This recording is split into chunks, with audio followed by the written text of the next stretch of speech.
હાલો દોસ્તો, સુરેશ એમ ડિજિટલમાં તમારું સ્વાગત છે. અને આજે આપણે જુગાડ કરવાનો છે પપોડાનો.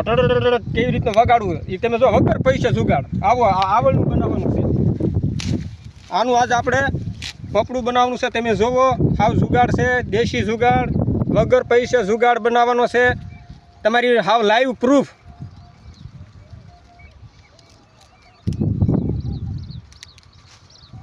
આગળ હલણાઈ બનાવી દઉં, તમે રહો 5 જ મિનિટની અંદર વાલા.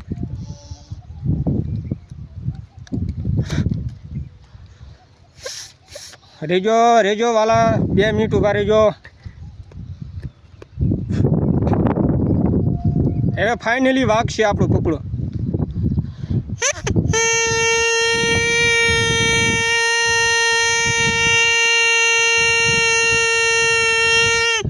તો કેવું લાગી આપણી ટ્રીક? આ જુગાડ છે, દેશી જુગાડ, વગર પૈસે જુગાડ થાય છે. જો આવડનો બને છે તો મારી ચેનલને સબસ્ક્રાઈબ, લાઈક, કોમેન્ટ કરી દેજો. આ જુગાડ તમને ઓછો લાગ્યો હોય તો તમે બીજો જુગાડ કેવો કરાવવા માગો છો તો તમે કમેન્ટમાં નીચે લખી નાખજો. ફરી વખત સાંભળી લો.